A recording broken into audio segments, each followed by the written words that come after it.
ये सारा सामान बिखरा पड़ा है। कुछ और मिला? हाँ सर, बेडरूम के खिड़की के पास 2 लोगों के शू प्रिंट मिले। लगता है वो वहां से आए होंगे। सर आइए,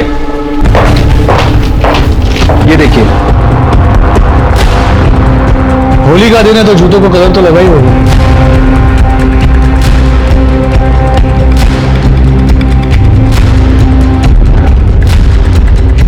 पर गम्मत बघा, फिंगरप्रिंट्स नहीं है। यहाँ फुटप्रिंट्स मिटाने की कोशिश तो की है इन लोगों ने, लेकिन यहाँ पर मिटाने से रह गए। ये जो भी थे ना, वो काफी शातिर लोग थे। ग्लव्स पहनकर आए होंगे और प्रिंट्स मिटा दिए। उन्हें ऐसा लगा होगा कि घर खाली है, सब लोग होली खेलने गए होंगे, लेकिन मुक्ति घर पे मिल गए। शायद इसीलिए आसपास के लोगों से कुछ पूछा, किसी ने कुछ देखा हो तो। सर आज होली है, किसी को किसी का चेहरा कैसे याद रहेगा? लेकिन पूछना तो पड़ेगा। एक काम करो, लाश को पोस्टमार्टम के लिए भेजो, देखो कुछ मिलता है तो। हिस्ट्री शीटर्स को उठाओ। लाश को सबसे पहले किसने देखा? उसके हस्बैंड सतीश ने, वो बाहर ही है। सर, ये डाइनिंग टेबल के नीचे मोबाइल मिला। लगता है इसी का होगा, मरते वक्त गिर गया होगा। देखो किसी का कॉल या मैसेज आया होगा तो। और हाँ, फिंगरप्रिंट्स भी चेक करा लेंगे। यस। तो हो रहा है क्या? घड़ी तो भी दोगे दस्ता का? नहीं सर, मेरा छोटा भाई और आई साथ में रहते हैं। छोटा भाई दोस्तों के साथ होली खेलने बाहर गया और आई किटी पार्टी में गई। मुक्ति! आई मुक्ती! काय झालं मुक्तीला? एक मिनिट मुक्ती! अरे मुक्ती काय झालं माझ्या? मुक्ती! शांत हो जाइए प्लीज। सतीश मुक्तीला काय झालं? बोल ना! देखिए, आप दोनों संभालिए अपने आप को। मैं आप दोनों की व्यथा समझ सकता हूँ, लेकिन जो प्रोसीजर है उसे तो फॉलो करना पड़ेगा ना। आपको किसी पे कोई शक, मुक्ति की किसी के साथ कोई दुश्मनी थी? सर 5 महीने पहले शादी हुई थी हमारी, उसकी किसी से क्या दुश्मनी होगी सर? वो तो बस ऑफिस से घर और घर से ऑफिस जाती थी। आपस में वो अंदर की जो खिड़की वो हमेशा बंद रहती थी। पता नहीं मुक्ति से आज वो खुली कैसे छूट गई। ऑफिस से डिटेल्स करा, वहां पर भी जाके पूछताछ करो। हाँ सर।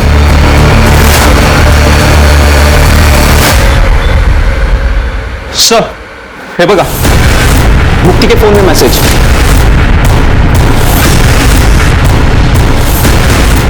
ये तो एक्स्ट्रा मैरिटल अफेयर का मामला लग रहा है। अरे एक काम करो, या वेट से इंफॉर्मेशन कर, हाँ, और फिर उठा उसको। ठीक है जी सर, वेद मुक्ति का जूनियर है और 2 दिन पहले मैंने ऑफिस के बाहर उन दोनों को झगड़ते हुए भी देखा था। तब से वो ऑफिस नहीं आया है। अब कब मिलेगा ये वेद? वेद शर्मा। सर आप लोग यहाँ क्या कर रहे हैं? हम तुम्हें मुक्ति कदम के मर्डर के जुर्म में अरेस्ट करने आए। सर मैंने कुछ नहीं किया है। अरे मैं कह, अरे मेरे पास कुछ भी नहीं है। सर देखो, सर मेरी बात तो सुनिए।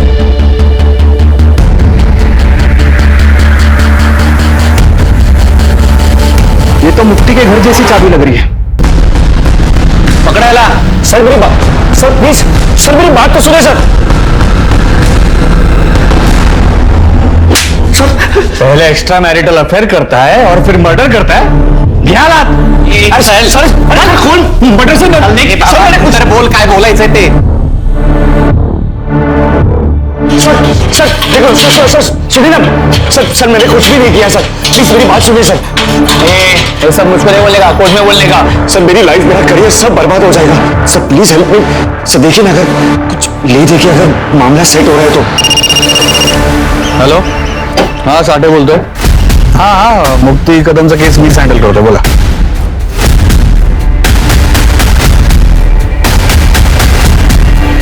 हो जाएगा रफा दफा, लेकिन इसके पैसे लगेंगे। क्या इंस्पेक्टर साठे ने वेद को बचाया था या बात कुछ और थी? कौन था मुक्ति का कातिल और कैसे मिला मुक्ति के घर वालों को इंसाफ?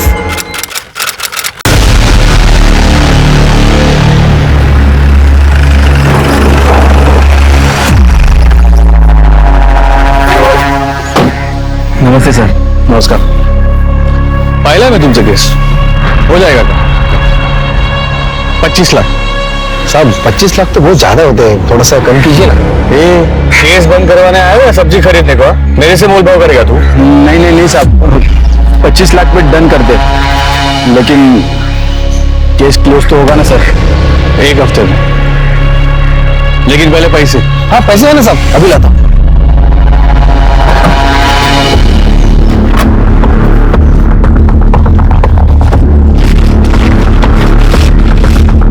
पूरे सर फिलहाल तो 20 लाख ही है, 5 लाख हम काम होने के बाद देते ना। जब तक पूरे पैसे नहीं मिलेंगे तब तक मैं केस को हाथ भी नहीं लगाएगा।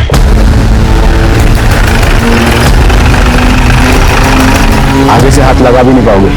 Anti corruption department. चलो तुझा खेळ संपला मित्रा। सर एक मिनट दादा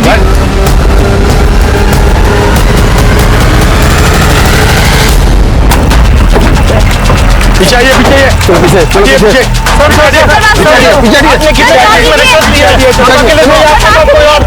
सर आपके वजह से कितने मासूम लोगों को जेल जाना पड़ा। सर जवाब दीजिए सर, तो बिना बताए जा नहीं सकते सर। सर आप बोलिए सर जवाब। पुणे के सीनियर कॉप मुकुल साठे को एंटी करप्शन ब्यूरो ने रिश्वत लेने के चार्जेस में अरेस्ट किया है। अब देखना ये है कि इस करप्शन की वजह से मुकुल साठे ने अपने कितने केसेस की बलि चढ़ाई थी।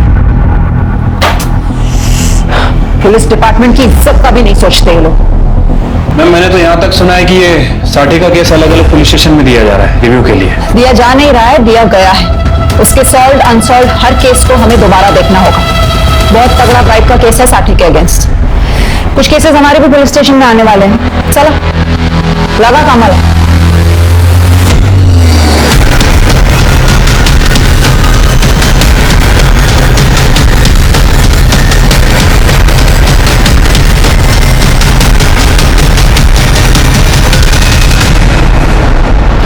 मैम मैंने साठे के सारे कोल्ड केसेस स्टडी किए मैम। ज्यादातर केस में कार्रवाई हुई थी, बट अभी या तो विक्टिम गायब है या फिर सस्पेक्ट गायब है। एक केस है जो थोड़ा गड़बड़ लग रहा है, ये देखिए। क्या केस था? मैम लूट और मर्डर का मामला है। विक्टिम मुक्ति कदम की शादी सतीश कदम से हुई थी सितंबर 2009 में।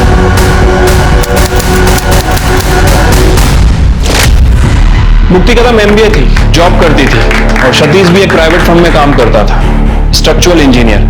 इनकी सास का नाम देविका कदम था और देवर का नाम सचिन। उस समय सचिन एक बैंक में काम करता था।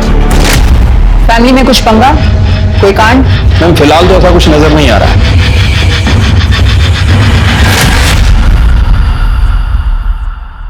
अरे वाह, झाले का कांदे पोहे। मैं मेथी साफ करके देती हूँ। आई फ्रिज बंद करो। नहीं नहीं नहीं, क्या आप किचन से बाहर जाओ। अरे आपके कल पैर में दर्द था ना? अरे वो तो कल था ना, अभी मैं बिल्कुल ठीक हूँ। तो आई आज काम करके फिर से पाँव में दर्द कराना है क्या? कुछ नहीं होता, अकेले कितना काम करोगी? नहीं नहीं, तो आई दो, मैं करती हूँ, कुछ नहीं होता, दे दो। अरे मुक्ति मुझे उठाया क्यों नहीं? मैं हेल्प कर देता। अरे तुम रात को देर तक काम कर रहे थे ना, और सारा काम हो ही गया है। बस मशीन में कपड़े लगाना बाकी है। मशीन लगा दी है मैंने। शकु मौसी, वो आप कपड़े सुखा देना। आइला बरन आई, वो आराम कर रही है। हो करते नहीं। सचू नाश्ता रेडी है। हेलो वहीनी। बैठो ना। गुड मॉर्निंग दादा। Good morning. अरे बैठो। क्या बात है। अरे वाह, मुक्ति लौकर 1 घंटे में मीटिंग है मेरी। हाँ दादा आराम से पेट होकर खाना।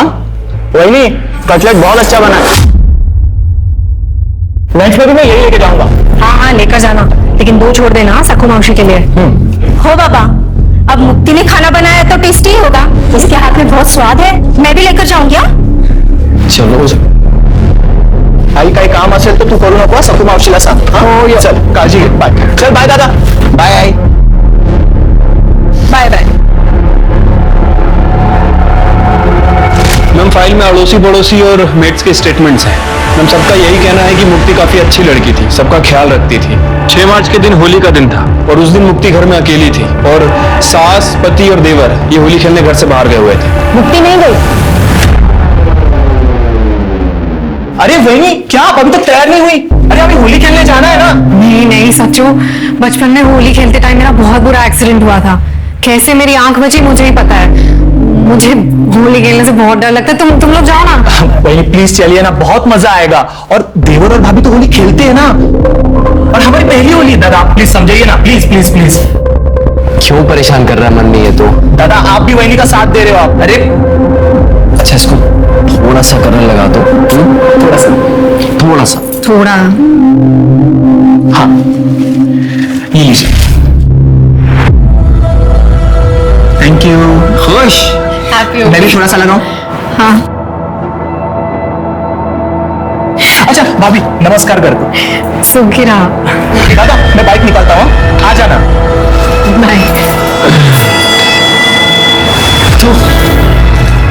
हैप्पी होली। हैप्पी होली। आता हूँ। लंच तक आ जाना, पूरन पोली बना रही हूँ। तुमको तो जाते ही नहीं। ओके मुक्ति, मुक्ति तुम मेरे साथ किटी में चलो, वहां पे ऐसे रफ होली नहीं खेलते, बड़ा मजा आएगा, चलो ना। नहीं आई, होली वाले दिन तो मुझे बाहर निकलने से ही डर लगता है। अरे हाँ जाओ ना, एंजॉय करना। ठीक है, ध्यान रखना, ठीक है, बाय बाय। चलो मैं भी आता हूँ।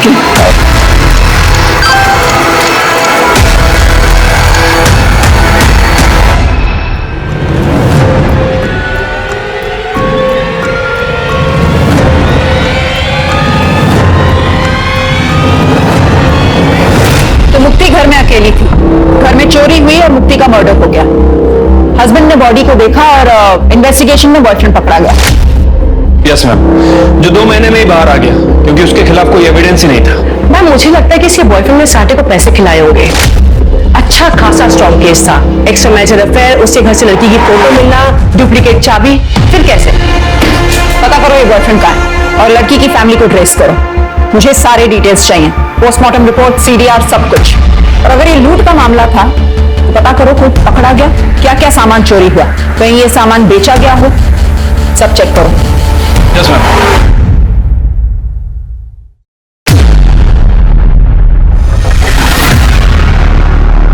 मैडम मुक्ति कदम के पेरेंट्स आए हैं। बुलाओ उन्हें। मैडम हमारी मुक्ति ऐसी नहीं थी। हाँ वो अपने जूनियर वेद को पसंद करती थी। हम उसके शादी के लिए जब लड़का ढूंढ रहे थे तब उसने वेद के बारे में हमें बताया था, लेकिन वेद उससे उम्र में एक तो छोटा था, पोजीशन में भी, और उसकी कास्ट भी अलग थी, इसलिए हमने मना कर दिया। और मैडम हमारे बच्चे ने एक बार भी जिद नहीं की। हो सकता है शादी के बाद मुक्ति उसे भूल ना पाई हो। अरे नहीं मैडम, ऐसा होता तो वो सतीश को छोड़ देती थी ना। सतीश तो खुद उसे डिवोर्स देना चाहता था। वो मैडम कल घटस्फोट हवा होता क्योंकि उसके घर वाले पेरेंट्स उसे दहेज के लिए बहुत परेशान करते थे और सतीश को भी बहुत बुरा लगता था जब उसकी आई मुक्ति को परेशान करती थी। बाबा बाबा बाबा आप ही समझाइए ना मुक्ति को। बेटा तुम समझने की कोशिश करो। अरे आप लोग समझने की कोशिश करो। आज आई ने इस पर हाथ उठाया। मुक्ति मुक्ति बताओ इन सब क्या होता है तुम्हारे साथ, क्या करती है तुम्हारे साथ? प्लीज सतीश, तुम्हें तो हर बात का सिर्फ एक ही सोल्यूशन समझ आता है। मुक्ति इस बात का बस यही एक सॉल्यूशन है। मुक्ति मैं अपनी आई को नहीं समझा सकता, लेकिन तुम तो समझदार हो। मुझसे डिवोर्स लो और अपनी जिंदगी खुलकर जियो। क्यों झेल रही हो ये सब? क्योंकि सतीश शादी एक बहुत पवित्र बंधन होता है, कोई बच्चों का खेल नहीं है कि कल की और आज तोड़ दी। मैडम सतीश ने कई बार मुक्ति से अलग होने के लिए कहा था, पर यह शादी उसके लिए तो पवित्र बंधन था। ऐसे में वो वेद के साथ अफेयर कैसे कर सकती थी? ये सतीश की फैमिली अभी कहाँ है? हमें उनका कुछ पता नहीं चला अभी तक। मैडम सतीश टच में था जब तक केस चल रहा था और वो जाने से पहले हमें मिलने भी आया था। उसकी माँ बोली कि हमारे यहाँ पे बहुत बेइज्जती हो गई है, तो केस खत्म होने के बाद वो यहाँ पे घर बार बेचकर चले गए यहाँ से। थोड़े दिनों बाद वेद भी बाहर आ गया। हमने यहाँ पे पुलिस स्टेशन के चक्कर बहुत काटे मैडम। साठे साहब ने हमें कुछ ठीक से बताया नहीं, वो पक्का हमसे कुछ छुपा रहे थे।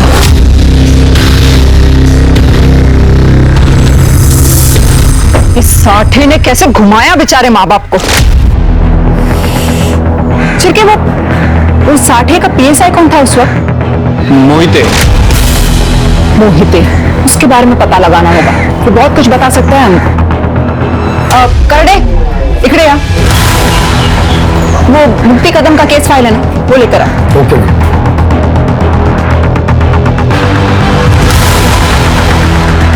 मैडम, ठीक है। अजून एक कॉफी। ओके। मुक्ति के पोस्टमार्टम रिपोर्ट के हिसाब से 2 स्टैब वुंड्स थे, कोई फिंगरप्रिंट्स नहीं मिली घर वालों के अलावा। चाकू पर फिंगरप्रिंट्स पोंछ दिए गए थे और मुक्ति की बॉडी पर कोई असॉल्ट का निशान भी नहीं था। मुक्ति प्रेग्नेंट थी, 2.5-3 महीने की प्रेग्नेंट थी। तो डीएनए रिपोर्ट भी नहीं है इसमें। वो साठे ने ऑर्डर ही नहीं दिए होंगे डीएनए टेस्टिंग के। काय हलकट मानुस होता तो साठे मुक्ति का केस ये बोल के बंद कर दिया कि एक्स्ट्रा मैरिटल अफेयर था, बच्चे का डीएनए भी नहीं किया।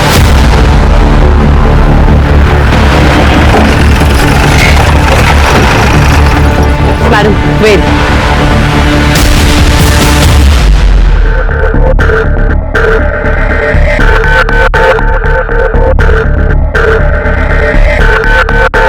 Yes ma'am.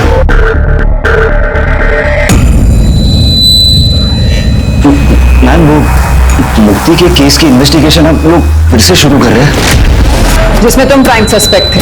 हाँ जानता हूँ, पर आपने जो जो उस फाइल में पढ़ा वैसा कुछ भी हुआ ही नहीं था ना। मेरे पास मुक्ति के इतने सारे पिक्स थे। हाँ सिर्फ एक दो पिक थे जब हम ऑफिस ट्रिप के लिए गए थे, और वो भी मुक्ति की शादी के पहले।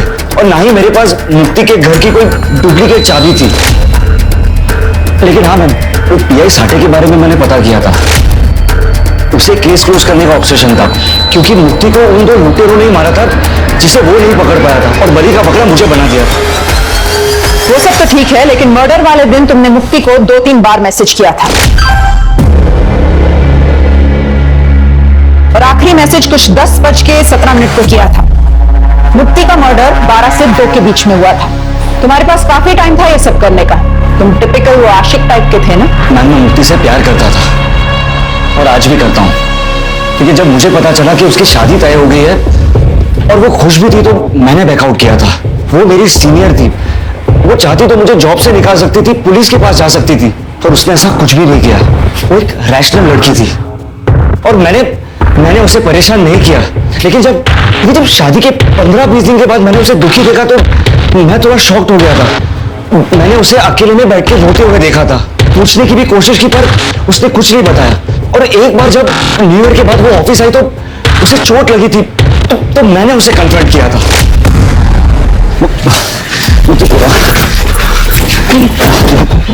देखो मुक्ति, तुमने कहा दूर रहो, मैं दूर रहा। तुम खुश हो तो मैंने भी अपने आप को मना लिया, पर मैं तुम्हें रोते हुए नहीं देख सकता। बताओ ना, हुआ क्या है? देखो, अगर तुम नहीं बताओगी ना तो मैं तुम्हारे पति से बात करूंगा। मेरी सास, वो मुझे बहुत टॉर्चर करती है दहेज को लेके। उन्होंने सतीश को भी कंट्रोल कर रखा है, इतना कि हम आज तक पति पत्नी की तरह भी साथ नहीं रहे। सतीश ने मारा तुम्हें? नहीं, मेरी सास ने गुस्से में। और सतीश भी कुछ नहीं बोलते, उसे डिवोर्स ले लो, डिवोर्स ले लो, यही कहते रहते हैं। तो ले लो ना डिवोर्स, तो मैं तुम्हें बहुत खुश रखूंगा। और अब तो हमारे पेरेंट्स भी कुछ नहीं कहेंगे। नहीं, प्लीज तुम इस सब की कोशिश मत करो। शादी मेरे लिए बहुत पवित्र रिश्ता है। हम किसी कारण से शादी करते हैं क्योंकि हमारी नियति जुड़ी होती है। चाहे जो भी हो जाए, मैं इस रिश्ते को निभाऊंगी। मैम, हमारे बीच में कोई एक्स्ट्रा मैरिटल अफेयर नहीं था। पुलिस ने बदनाम किया था उसे।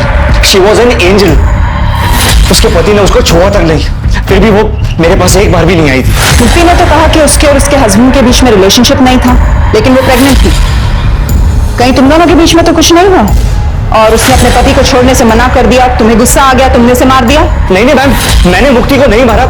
मैं तो उस दिन वहां था भी नहीं। मैंने खुद एलिबाई दी थी मेरे 2 दोस्तों के साथ। मैं और मेरे 2 दोस्त ट्रैकिंग पर गए थे, यही शहर से थोड़ा दूर। लेकिन मौत के 2 घंटे पहले तुमने उसे मैसेज किया था। हाँ, क्योंकि उस दिन मेरा जन्मदिन था और मैं मुक्ति से मिलना चाहता था, पर उसने मना कर दिया। इसलिए मेरे 2 दोस्तों ने ट्रैकिंग का प्लान किया, ताकि वो चाहते थे कि मैं परेशान ना रहूं बस। अरे वाह, दोस्ती हो तो ऐसी।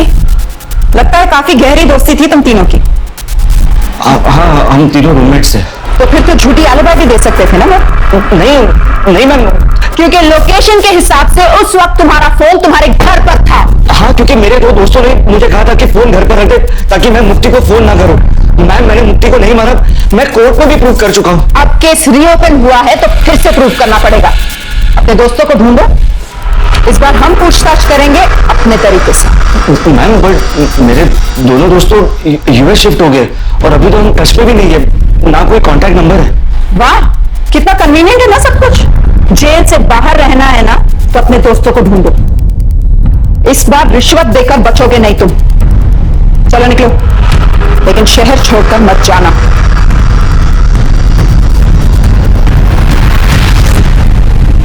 शिरकेश पर नजर रखो, इसका सब कुछ ना बहुत ही ज्यादा कोइंसिडेंस है। उस दिन होली का दिन था, सबके चेहरों पर रंग लगे हुए होंगे। हो सकता है इसने और इसके दोस्तों ने मुक्ति का मर्डर किया हो और फिर लूटपाट से कवर अप कर दिया हो। इसकी आलिबा फिर से चेक करो। लुटेरों का कुछ पता चला? मैम खबरियों को काम पे लगा दिया है, लेकिन मैम 5 साल पुराना केस है, बहुत मुश्किल होगा। पता है आसान नहीं होगा, पर हमें सॉल्व करना पड़ेगा, यही हमारा काम है। एक काम करो, इस शहर का मैप लाओ। 5 सालों में जितने भी ज्वेलर्स की दुकान बंद हो चुके हों, सबको ट्रैक करो और ट्रेस करो। मैम मैंने साटे के पीएसआई मोहिते को ट्रैक कर लिया है। वो आजकल अमरावती में पोस्टेड है, कल तक आ जाएगा। Good, very good. एक काम करो, तुम मुक्ति के ससुराल जाओ, वहां से इंफॉर्मेशन निकालो। इस केस को यह समझ के डील करो कि इसकी हर एक इंफॉर्मेशन मैनिपुलेटेड। ओके। पुलिस के हिसाब से वेद शर्मा, जो कि मुक्ति कदम केस का प्राइम सस्पेक्ट था, उसने इंस्पेक्टर साठे को केस क्लोज करने के लिए रिश्वत दी थी।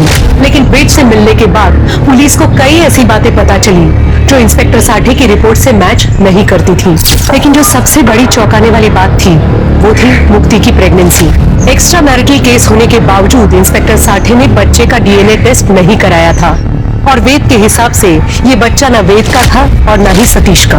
पर 5 साल बाद किसी भी बात को क्रॉस चेक करना या साबित करना बहुत मुश्किल था, क्योंकि ना तो अब क्राइम सीन था, ना कोई डीएनए एविडेंस, ना विटनेस जिससे पता चल सके कि वो बच्चा किसका था। ये केस जितना सीधा और सरल लग रहा था, ये उतना ही पेचीदा हो गया था। सवाल ये था कि क्या मुक्ति को कभी इंसाफ मिलेगा? यहाँ एक दुकान थी, 3 साल पहले बंद हो गई। सर 5 साल पहले के बेचे हुए गहने कैसे याद रहेंगे? सब गहने एक ही जैसे तो होते हैं।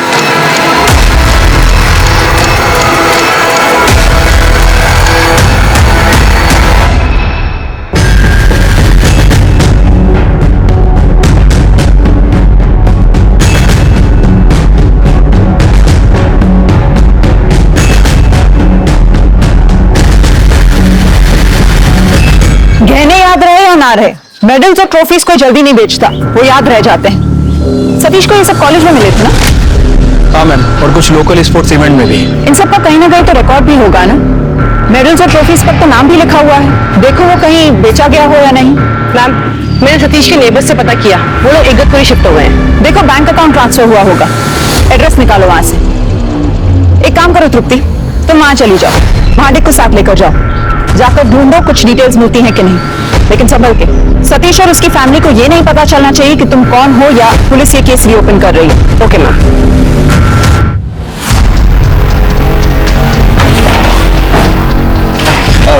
मैडम नमस्कार। बसा बसा, अरे बसा।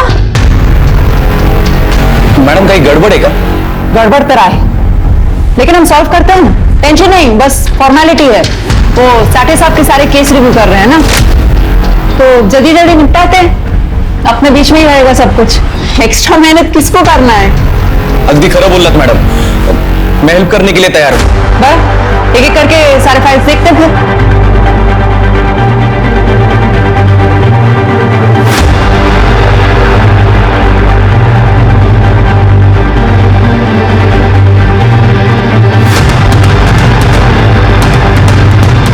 मुक्ति कदम,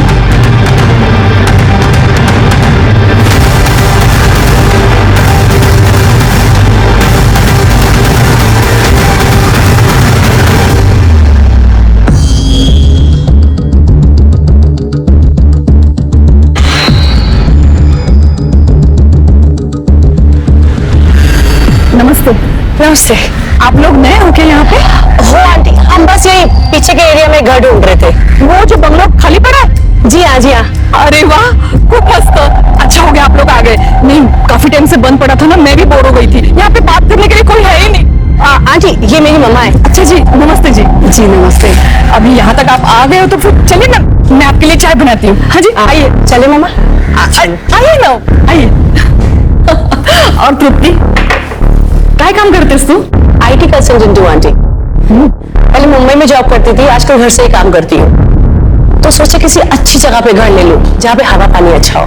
बिल्कुल सही जगह पे आए आप लोग। यहाँ पे सब कुछ अच्छा है, सब कुछ अच्छा है। अभी 4 साल हो गए ना मुझे यहाँ रह के। बाहर निकलो ना सब सामान मिल जाता है। आप यहाँ पे अकेले रहते हो? मेरा मतलब मुझे काम के लिए कभी कभी मुंबई जाना पड़ता है, तो आई को इधर छोड़ना अकेले थोड़ा। अरे कोई परेशानी नहीं है यहाँ पे। मेरा बेटा है, इंदौर में रहता है। आपका एक ही बेटा है? मेरा मतलब है मेरी भी एक ही बेटी है ना। हाँ मेरा भी एक ही बेटा है। मैंने बताया ना इंदौर में रहता है, सचिन नाम है उसका। अच्छा, बहुत बड़े बैंक में काम करता है। हाँ मैं भी उसी के साथ रहती थी इंदौर में, लेकिन वो फ्लैट सिस्टम वगैरह वो मुझे बिल्कुल पसंद नहीं। ये अपना अच्छा है, सब खुला खुला। क्या एक ही बेटा? जी हाँ मैम, और वो भी सिर्फ छोटे बेटे का नाम लिया उसने, सचिन का। तृप्ति तुम नहीं रुक जाओ, वो घर ले लो भाड़े पे और इन्फॉर्मेशन निकालो। देखो और क्या मिल सकता है तुम्हें। वो देवकी का नंबर उसे ट्रेस पे डालो। देखो शायद वो अपने दूसरे बेटे से बात करती हो। Okay ma'am. तुमने हमें फोन किया था ना मेडल्स के बारे में? जी सर, ये मेडल मैंने खरीदे थे। मैं ज्वेलर हूँ, पुराना सोना खरीदता हूँ। मेरे पापा की ज्वेलर की दुकान थी तब मैं कॉलेज में था। हमारे गली के 2 नशेड़ी लोग थे, उन्होंने बेचा था, सोम और राजू। वो दोनों हमारे कॉलेज के बाहर माल बेचते थे। मेरा नाम सतीश है, तो उन्होंने मुझे ये बेचा था। ए सतीश रुकना, ये देख तेरा मेडल और तेरा ट्रॉफी। अरे इसका क्या मेडल और ट्रॉफी? ये लगता है क्या इसको कभी मेडल ट्रॉफी मिला होगा? बता कितने में देगा? बता तू बता। तो ये बात तुमने पुलिस को क्यों नहीं बताई? सर खुद से कौन पुलिस के चक्कर में पड़ता है सर। अरे तुम्हारे एरिया में मर्डर हुआ, चोरी हुई, पुलिस ने तुमसे पूछताछ भी नहीं की? लूट का माल खरीदते हो? सर पहले पता होता कि ये मर्डर का केस है तो मैं आपको बता देता, जैसे अभी बताया। वो राजू और सोम कहाँ मिलेंगे दोनों? सर राजू तो नशे के ओवरडोज में मर गया और सोम आगे वाले बिल्डिंग में वॉचमैन है। राजू के मरने के बाद सोम ने नशा छोड़ दिया था सर। तभी क्राइम किया था और बच गए थे। इसका कहीं ना कहीं भुगतान तो करना पड़ेगा ना। चल सोम सच सच बता। हाँ मैडम, हमने ही चोरी किया था, लेकिन मैडम हमने मर्डर नहीं किया। मैडम हम सच बता रहे हैं मैडम, हमने तो वहां से सिर्फ ट्रॉफी और मेडल ही चुराए थे। अबे ताला है, लॉक है। चाबी किधर है? चाबी ढूंढ, उसमें देख, उसमें होगा।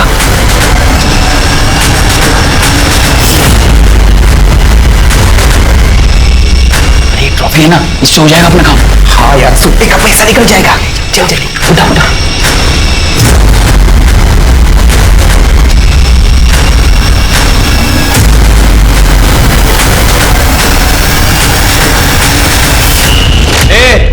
झूठ मत बोल, समझा?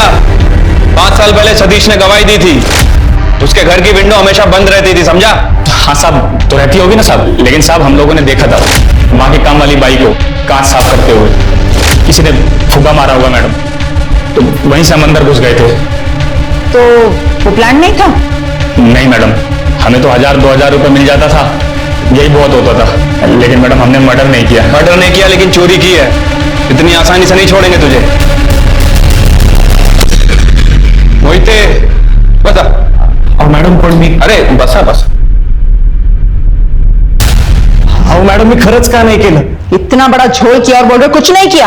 हाँ, वो चोर जिसने ये सब बताया ना, उसने मर्डर से साफ मना कर दिया है। मैम चोर तो झूठी बोलेंगे ना। हाँ, वो चोर जिसे हमने 5 साल के बाद पकड़ लिया और तुम लोग पकड़ नहीं पाए। क्यों? क्योंकि तुम लोगों ने काम ही नहीं किया था।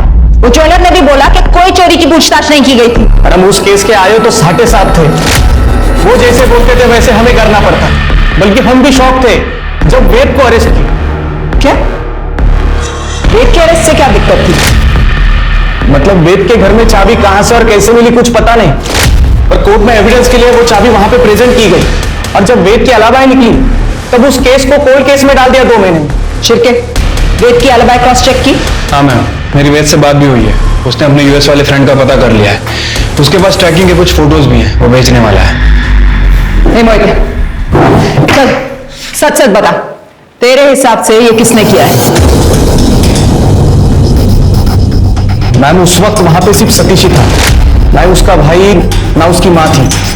मुझे तो लगता है ये खून उन चोरों ने किया है, नहीं तो खुद सतीश ने। इसका मतलब जो कुछ हुआ सतीश को जरूर पता होगा।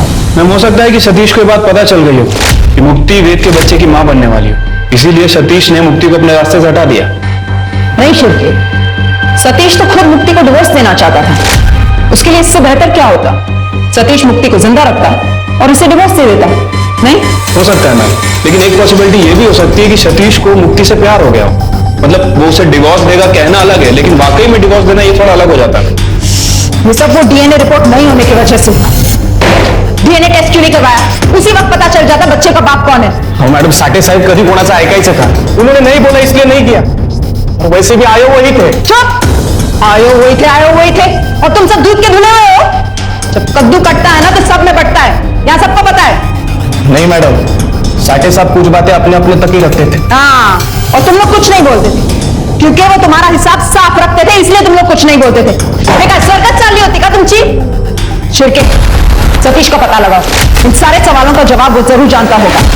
उसे पता होगा कि बच्चे का बाप कौन था। Yes ma'am.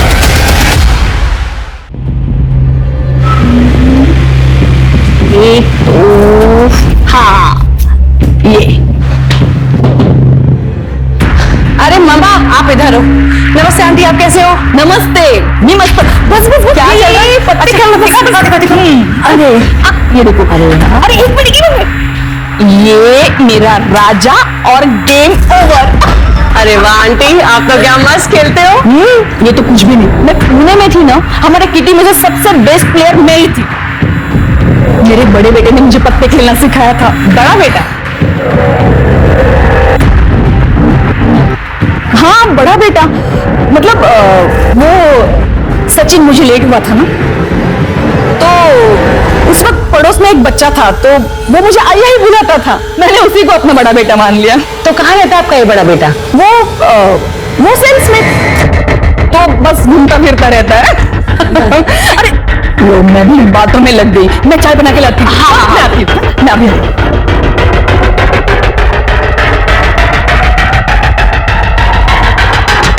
मैम, मुझे लगता है कि देवकी को पता है कि सतीश कहाँ है। वो कुछ छुपा रही है।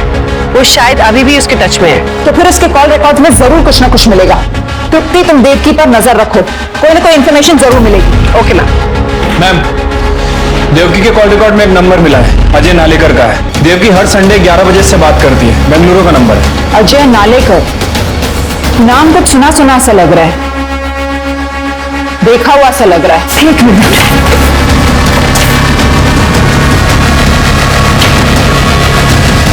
अजय नालेकर, सतीश के कॉलेज में उसका टेनिस पार्टनर था। ये कॉलेज की तरफ से दोनों खेलते,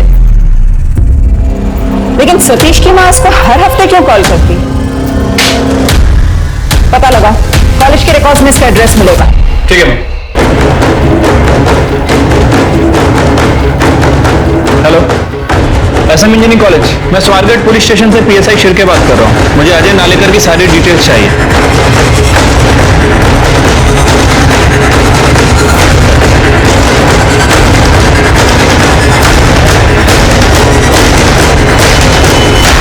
हाँ, सीनियर थे मेरे सतीश दादा, और मैं जानता हूँ उनके केस के बारे में भी। अच्छा, तुम सतीश से टच में हो या उसकी फैमिली के किसी मेंबर से या फिर उसकी माँ से? नहीं, सतीश दादा की किसी भी फैमिली मेंबर से मेरी कोई बात नहीं हुई। उनसे मेरी लास्ट टाइम बात हुई थी जब वो एक नई एमएनसी कंपनी ज्वाइन कर रहे थे, और उसी कंपनी में एक वैकेंसी मेरे लिए भी थी। मैंने सारे डॉक्यूमेंट दिए थे दादा को, लेकिन फिर उनका कोई कॉल नहीं आया और मेरे मैसेजेस का कोई रिप्लाई नहीं आया। मैंने बाद में कई बार ट्राई किया तो उनका फोन बंद आया। तो मुझे लगा कि इस नंबर को पहचानते हो? ये नंबर तुम्हारे नाम पे रजिस्टर्ड है बेंगलोर में। नहीं, मैं तो कभी बेंगलोर गया भी नहीं। अच्छा, ये सतीश के बारे में और कुछ बता सकते हो? स्टडीज और स्पोर्ट में दोनों में सही थे दादा, एकदम हीरो थे हम जूनियर्स के, और कॉलेज की सबसे हॉट लड़की उनकी गर्लफ्रेंड थी। क्या नाम था उसका? अलीशा रुइया। अलीशा रुइया। पर दादा के घर वालों ने शादी से मना कर दिया था। Caste issues. एक मिनट, अलीशा की जॉब भी तो बेंगलोर में लगी थी, जितना मैं जानता हूँ। मरने के बाद भी मुक्ति को बदनाम किया गया। मोहिते के बयान और बाकी इन्वेस्टिगेशन में मामला कुछ और ही निकला। अब लग रहा था मुक्ति को पूरी तरह सोच समझ के प्लानिंग के साथ मारा गया था। असली कातिल को बचाने के लिए इंस्पेक्टर साठे ने वेद को फंसाया था, और वो भी गलत एविडेंस के साथ। पर साठे ने सही मुजरिम को पकड़ने की कोशिश तक नहीं की, चाहे बच्चे का डीएनए टेस्ट करना या सतीश के घर से चोरी हुए गहनों की खोज। इंस्पेक्टर साठे ने अपनी ड्यूटी नहीं निभाई। वहीं देविका का सबको ये बताना कि उसका एक ही बेटा है, ये बात भी पुलिस को खटक रही थी। अब पुलिस का सारा फोकस सतीश और उसकी गर्लफ्रेंड अलीशा पर शिफ्ट हो गया था। पर आखिर सतीश था कहाँ और मुक्ति को मारा क्यों गया? क्या कोई उसका मुंह बंद करवाना चाह रहा था? आप जानते हैं इसे? ये सतीश की गर्लफ्रेंड थी कॉलेज में। नहीं मैडम, इसे तो कभी पहली बार देखा नहीं, और मुक्ति ने भी कभी इसके बारे में कुछ बताया नहीं था। कॉलेज में तो सभी का कुछ ना कुछ तो रहता ही है। वो तो है, लेकिन सतीश और अलीशा शादी के बाद भी टच में थे। हमने पता किया है कि अलीशा ने अपनी सगाई तोड़ दी बैंगलोर में। बैंगलोर में? लेकिन सतीश तो पुणे में था ना मैडम। हाँ, लेकिन ये दोनों फिर भी टच में थे और हमें लगता है कि सतीश अब भी बैंगलोर में। सतीश आपकी बेटी को डिवोर्स देना चाहता था ताकि वो अलीशा से शादी कर सके, और हमें लगता है कि सतीश और अलीशा दोनों ने मिलकर आपकी बेटी मुक्ति को। वैसे हम कल बैंगलोर जा रहे हैं इन्वेस्टिगेट करने।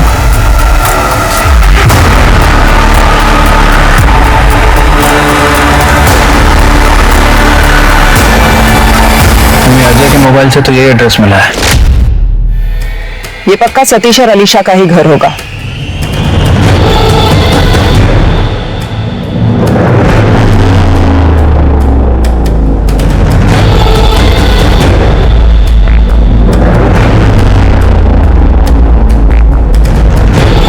ये लड़की तो अलीशा नहीं है।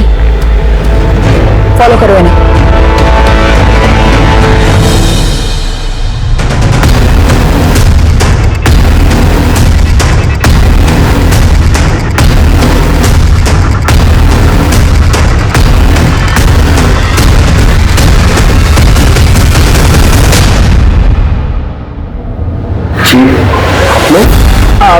हम आपके नए क्लाइंट्स हैं, वो आपसे कुछ बिल्डिंग की डिजाइन्स डिस्कस करने आए थे।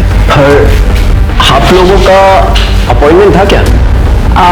वो एनीवेज, आई थिंक मिस कर दिया होगा। I am sorry, please have a seat. That's all right. By the way, I am Vandana. Oh hi Vandana. So Satish ji, how are you? I am fine.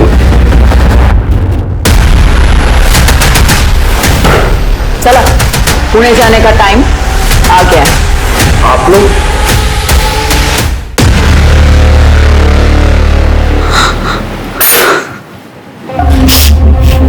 Madam, मुझे सच में नहीं पता था कि अजय पहले से शादीशुदा है या उसका नाम सतीश है।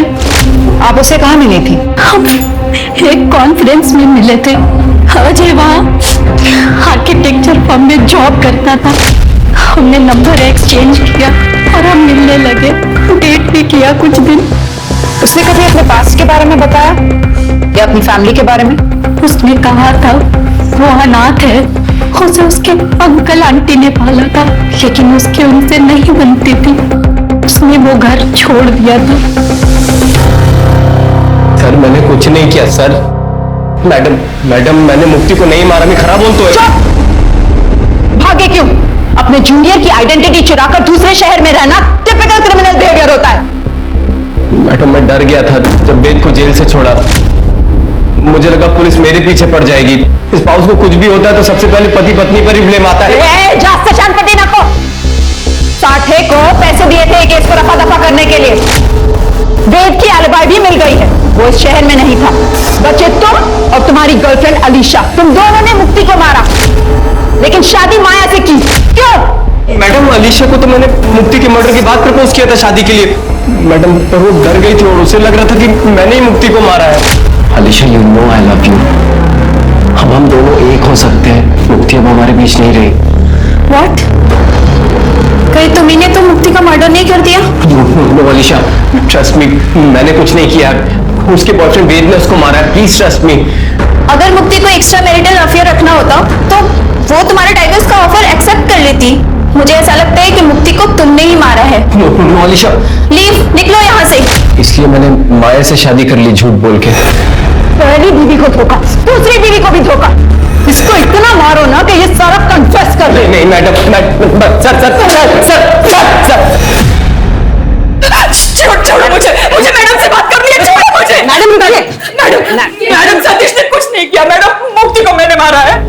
मैडम, हम समझ सकते हैं आप अपने बेटे को बचाना चाहती हैं, लेकिन कानून इस तरह काम नहीं करता। आप समझ नहीं रही है मैडम, मैंने अपने बच्चों को बचाने के लिए मुक्ति को मारा था उस वक्त भी, और आज भी सतीश को बचाने में यहाँ आई हूँ। गलती तो मेरी ही है। सतीश की जबरदस्ती शादी करवाई थी मैंने, वो मुक्ति से खुश नहीं था और सचिन ने उसी का फायदा उठाया। सचिन भाई अंदर क्यों हो? अरे भाभी रिलैक्स रिलैक्स, ओके। आई किसी पार्टी में गई है और दादा टूर पे है, और तुमने भी ऑफ लिया ये मुझे मालूम पड़ा है, तो इतना अच्छा मौका मैं हाथ से कैसे जाने देता? सचिन छोड़ मुझे। अरे अरे भाभी, आप टेंशन क्यों ले रही है? अब दादा आपको हाथ नहीं लगाते तो कम से कम मुझे तो हाथ लगाने दो। अब उन्होंने परमिशन दे दी है ना। अरे दादा ने तुम्हें परमिशन दी होगी, लेकिन मैंने परमिशन नहीं दी।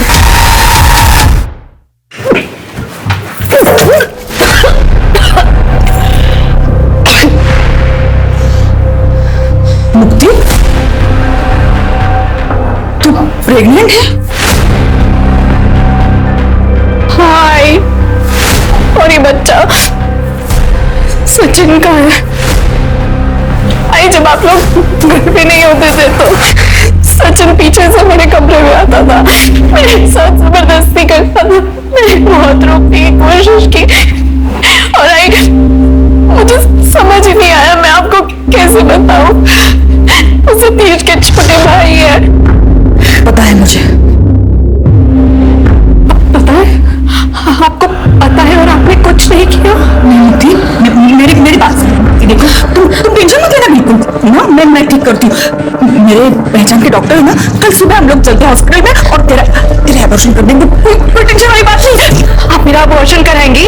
आप रोज मुझे दहेज के लिए टॉर्चर करती रही, मैं आपके बेटे और आपके घर की इज्जत बचाने के लिए ये कीमत चुका रही हूँ और आप कह रही आप मेरा अबॉर्शन कराएंगी? नहीं, अब मैं पुलिस के पास जाऊंगी और आप तीनों को जेल भिजवाऊंगी। देखना आप। मुक्ति मेरी बात है, मुक्ति मेरी बात है, कुछ नहीं होगा। मुझे बात तो सुना मुक्ति।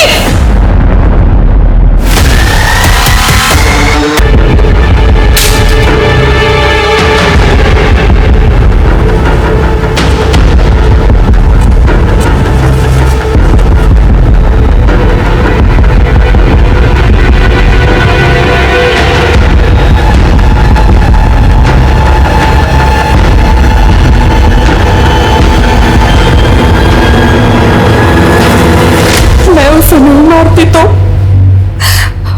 हम तीनों को जेल भेज देती। आपने अपने बेटों को सब सच बताया? मैं सतीश बोलने होते, जो कुछ भी हुआ ना उसमें किसी का कोई दोष नहीं है। वो साठे का वो सारे गहने मैंने एक रिश्वत में दिए थे केस बंद करने के लिए।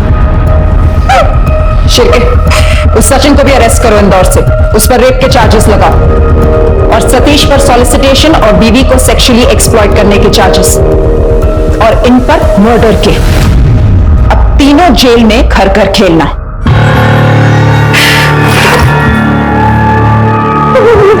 पुलिस को अपनी इन्वेस्टिगेशन में एक्स्ट्रा मैरिटल अफेयर का एंगल मिलता है और मुक्ति के एक कलीग को उसका एक्स बॉयफ्रेंड बताकर उसे अरेस्ट भी कर लिया जाता है। एविडेंस की कमी के कारण बॉयफ्रेंड जेल से रिहा हो जाता है और मुक्ति कदम का केस कोर्ट केस बन जाता है। 5 साल बाद इस केस के इन्वेस्टिगेटिंग ऑफिसर इंस्पेक्टर साठे को जब करप्शन के चार्जेस में अरेस्ट किया जाता है, तब उसके सारे पुराने केस खंगाले जाते हैं। तब मुक्ति कदम का केस फिर से सामने आता है। इंस्पेक्टर साठे का अरेस्ट होना मुक्ति के घर वालों के लिए इंसाफ की पहली किरण जैसा था। फाइनली मुक्ति का मर्डर केस सॉल्व हुआ और उसके हर गुनहगार को सजा हुई, चाहे वो उसका पति सतीश हो, देवर सचिन, सास देविका या इंस्पेक्टर साठे, जिसका काम ही था हर विक्टिम को कानूनन इंसाफ दिलाना। पर इंस्पेक्टर साठे जैसे लोग पुलिस डिपार्टमेंट को शर्मसार करने से पहले एक बार भी नहीं सोचते।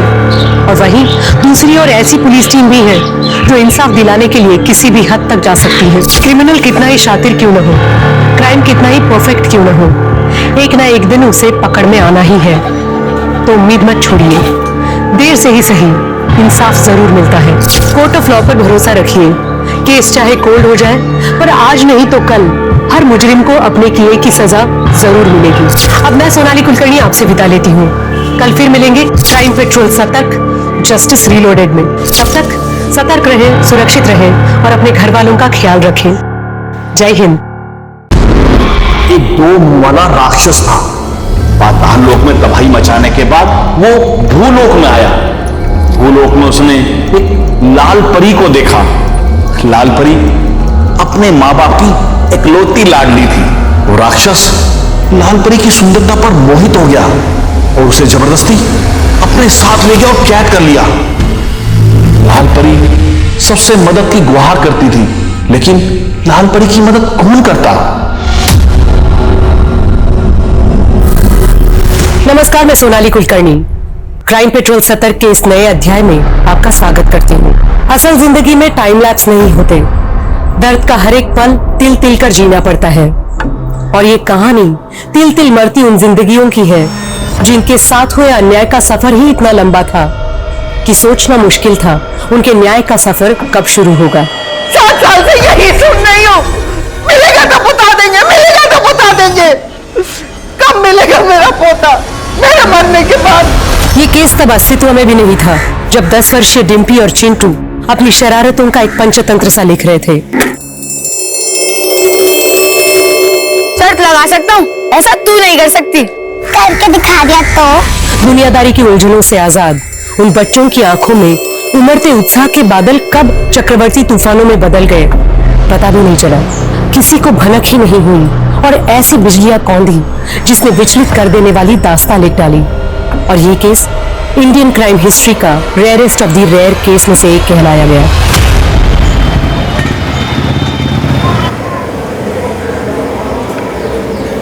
डिम्पी, आज जब मैं काम से घर लौटू ना तो तेरी एक भी शिकायत नहीं मिलनी चाहिए, समझी ना? नहीं मिलेगी माँ। और हाँ, याद है ना तुझे आज क्या करना है? दद्दू के पास से जब याद है माँ, दद्दू के घर जाकर होमवर्क करना, फिर घर आकर होमवर्क करना और पानी भरना और चिंटू से बात नहीं करनी है। शाबाश, होमवर्क करके सीधे घर आ जाना, शाम को मिलते हैं। जा।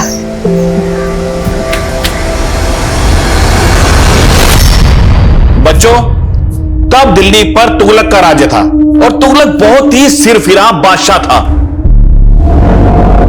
चिंटू, तुम भी ना तुगलक के जैसे सिरफिरे हो। अगर मेरी कोई भी चीज टूटी ना तो मैं तुम्हारी मां से पैसे वसूल करूंगा, समझे? अरे दद्दू, गुस्सा क्यों कर रहे हो? अगर आपका बीपी बढ़ गया ना तो आप भी तुगलक के पास ही पहुंच जाओगे। चल चिंटू, उठ, बस्ता उठा निकल यहाँ से, चल। शांत दद्दू, शांत। गलती हो गई, माफ कर दो। दद्दू, एक बात बताइए, आपने आजादी की जंग में तो हिस्सा लिया ही था। हाँ, लिया था और मैं तो जेल भी गया था। दादू, अब आप कितने साल के हो? मैं 62 साल का। मगर आजादी को तो मिले 73 साल हो चुके, तो फिर आप किस जुर्म में जेल गए थे? चुप। चल चिंटू, चल उठ, चल ये बंद कर, चल निकल, होगी तेरी पढ़ाई। चल, कल अपनी मम्मी को बुला के लाना, चल। अरे डिम्पली रुक, डिम्पली रुक। अच्छी की जाएगी ना दद्दू की मैंने? माँ ने कहा तुझसे दूर रहना। शरारत तू करता, दांत मुझे पड़ती है। अरे डिम्पी, अभी तो हम बच्चे हैं, शरारत हम नहीं करेंगे तो क्या दद्दू करेंगे? अरे रुक तो, ये मैं करतब तो देखती जा।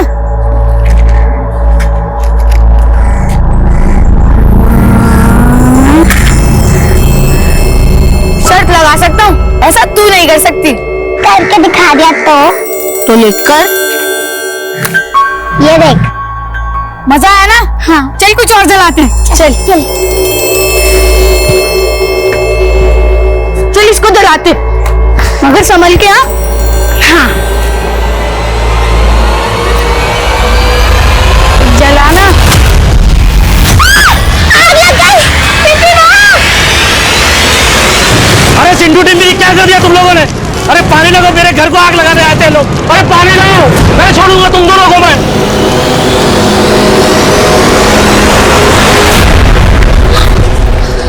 माँ सही कहती थी, मैं ही बेवकूफ हूँ जो तेरी बातों में आ गई। अरे तू टेंशन क्यों ले रही है? 1-2 दिन में सबका गुस्सा शांत हो जाएगा। बस हमें तब तक घर से दूर रहना होगा। घर से दूर? क्या तो हम कहाँ रहेंगे? ये पूरी बात तो सुन, मेरे पास एक सॉलिड प्लान है। सीतापुर चलते हैं। सीतापुर? सोच, घर जाएंगे तो मार मिलेगी और सीतापुर जाएंगे तो क्या क्या मिलेगा। तो सीतापुर का रास्ता पता है? हाँ, लखनऊ की बस पकड़ के फिर थोड़ा चलना है, आ गया सीतापुर। उसके लिए पैसे भी तो चाहिए।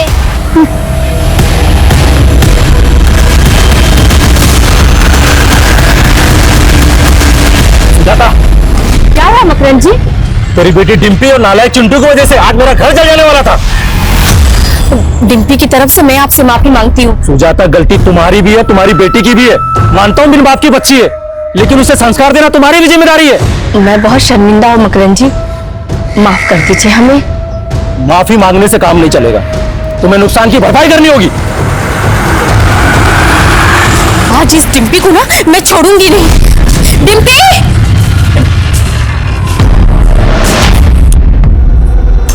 ये डिम्पी कहाँ चली? डिम्पी! डिम्पी! डिम्पी! गीता बेटा, तुमने डिम्पी को देखा क्या? नहीं, मैंने नहीं देखा। सुशीला, डिम्पी को देखा क्या कहीं? नहीं तो। सुजाता, बकवास बंद कर। चिंटू को भगाएगा डिम्पी को? बल्कि हम तो खुद परेशान है, हमारा बेटा पता नहीं कहाँ चला गया। तुझे अपनी बेटी की पड़ी, और मेरी बेटी का क्या? हाँ? हमेशा तेरा बेटा ही ना उकसाता है मेरी बेटी को शरारत करने के लिए। आज उसी की वजह से मकरंद जी के घर पे आग लग गई। गलती तेरी बेटी की भी है, सारा दोष मेरे बेटे पर मत डाल। चुप कर, सारा मोहल्ला जानता है कि तेरा बेटा कितना नालायक है। जबान संभाल के बात कीजिए। तुम चुप रहो। सच सच बता कि मेरी बेटी कहाँ है, वरना आज तुझे छोड़ूंगी नहीं। कहाँ भगा के लेके गया मेरी बेटी को? मुझे पता, मारेंगे। बताओ मेरे बेटे को कहाँ लेके गया? आज छोड़ूंगी नहीं। क्या कर रही है आप?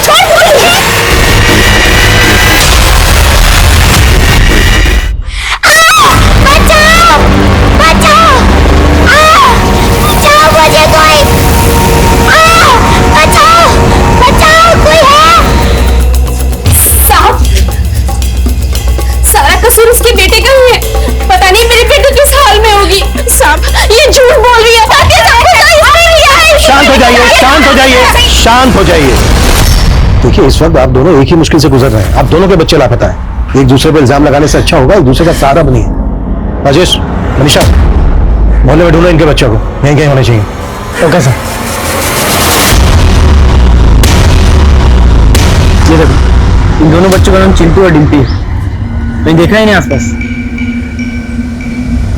जी नहीं सर, नहीं देखा। बेटा, इंस्पेक्टर ज्वाला प्रसाद कहाँ है? ज्वाला प्रसाद? इस नाम का तो कोई भी इंस्पेक्टर नहीं है यहाँ पर माँ जी। नहीं बेटा है, मैं उन्हें यही कई बार मिली हूँ, इनको पता है।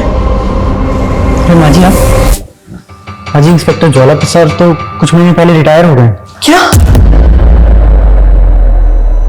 अब मैं क्या करूंगी? उन्हीं का सहारा था कि वो मेरी मदद करेंगे। क्या करूं? माँ जी, शांत हो जाइए, बैठिए प्लीज, बैठिए। क्या हुआ जी, रो क्यों रही हैं? राजेश, कौन है? सर, ये राधिका प्रसाद जी। 7 साल पहले इनका पोता लक्ष्मण कहीं खो गया था, आज तक नहीं मिला। मेरे बुढ़ापे का वही सहारा था। पिछले 7 साल से उसे देखने के लिए यहाँ के तरस गई। पता नहीं अब कभी उसे देख पाऊंगी या नहीं। अजी, आप चिंता मत कीजिए, हम आपके पोते को ढूंढ निकालेंगे। आप ना, आप मुझे अपनी बात शुरू से बताइए। लक्ष्मण फरीदाबाद में नौकरी करता था। दादी जी, आपके लक्ष्मण का फोन है, मुझे बात कीजिए। ला दे, इसे पकड़। हाँ बेटा लक्ष्मण, कैसा है तू? दादी, आप खुद आके देख लो ना कैसा हूं मैं। मुझे आपकी बहुत चिंता होती है। आप इस उम्र में अकेले कैसे रह पाती होगी? इससे तो अच्छा आप मेरे साथ रहो ना। अरे बेटा, तेरी कोई बात टाली है जो अब टालूंगी? तो आप अपना सामान बांध लो, मैं टिकट भिजवा रहा हूँ और विजय से कह दूंगा, वो आपको फरीदाबाद की ट्रेन में बिठा देगा और मैं यहाँ स्टेशन पे पिक करने आ जाऊंगा। पर वो आया नहीं। मैं 2 घंटे तक स्टेशन पे उसकी राह देखती रही। उसने अपने घर का पता भी दिया था मुझे, पर वहां ताला लगा था। आस पड़ोस वालों को भी नहीं पता कि लक्ष्मण कहाँ गया।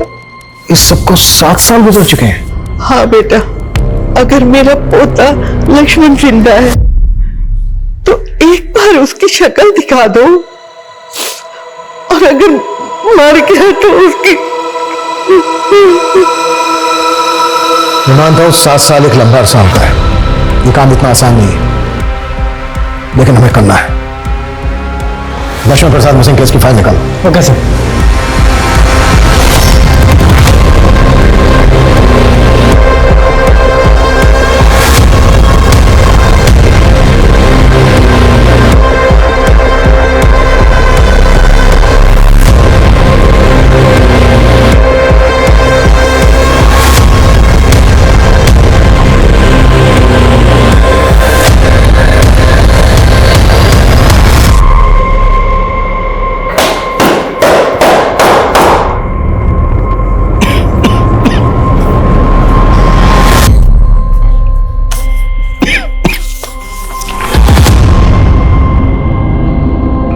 सर, पूरा मोहल्ला छान मारा, लेकिन दोनों बच्चों का कहीं भी कुछ पता नहीं चल रहा है।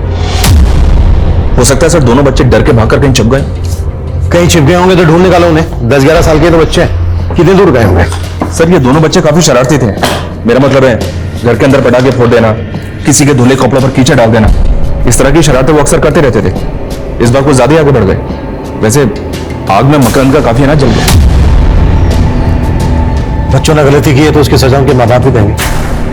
हमारा काम है सही सलामत बच्चों को उनके घर वापस लाना। 10-11 साल के बच्चे अकेले घर से बाहर हैं, ये डरने वाली बात है। जितना जल्द हो सके बच्चों को ढूंढो। सर। विकास सर, ये लक्ष्मण प्रसाद मिसिंग केस की फाइल है। इंस्पेक्टर ज्वाला प्रसाद इस केस को देख रहे हैं। इंस्पेक्टर ज्वाला प्रसाद से मिलो, इस केस की डिटेल्स लो और लक्ष्मण प्रसाद जिस मोहल्ले में रहता था उस मोहल्ले में लक्ष्मण प्रसाद के बारे में पूछताछ करो। जी sir. Excuse me sir. Hello,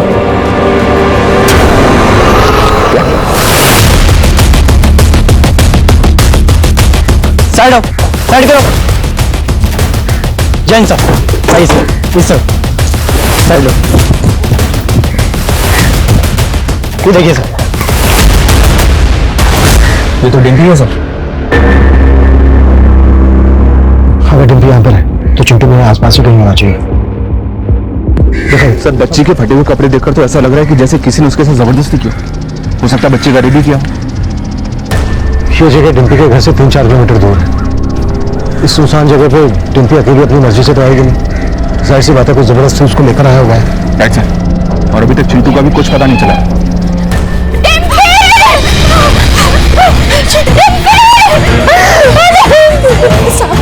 साहब मेरा चिंटू का है, मेरे बेटे चिंटू का कुछ पता चला? देखिए हमारी टीम ढूंढ रही है, हम जल्दी ढूंढ।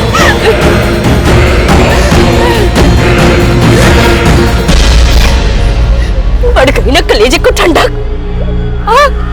ये सब कुछ तेरे बेटे चिंटू की वजह से हुआ है।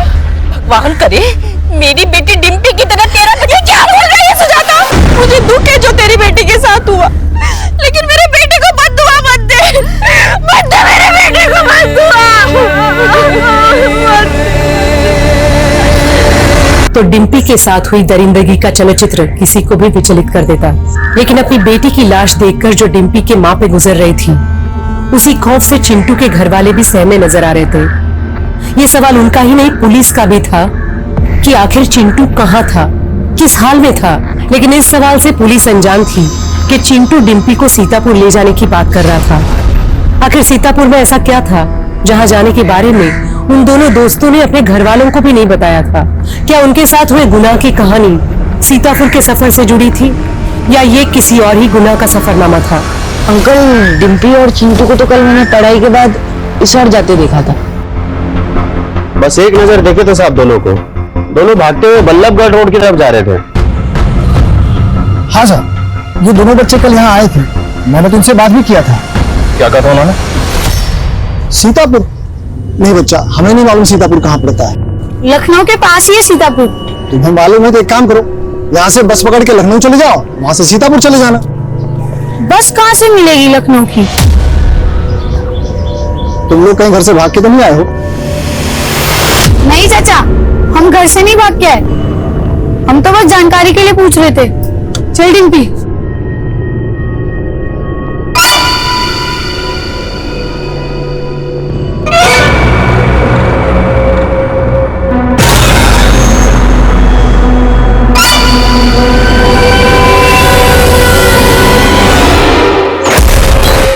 कौन था वो आदमी? दिखता कैसा था? साहब मैंने उसको पहले यहाँ कभी देखा नहीं था। हाँ, दिखने में थोड़ा लंबा चौड़ा था। उम्र कोई 29-30 साल के आसपास रही होगी। तुम्हें शक्ल ठीक से था उसकी? स्केच बनवा सकते हो उसका? नहीं साहब, मैं उसका चेहरा तो नहीं बनवा सकूंगा। हाँ, लेकिन देखूंगा तो पहचान जाऊंगा। उसके सामने आवाज भी सुनूंगा ना तो भी पहचान जाऊंगा, क्योंकि वो कुछ कुछ शब्द जो है ठीक से बोल नहीं पाता था। पिकअप शायद है ना?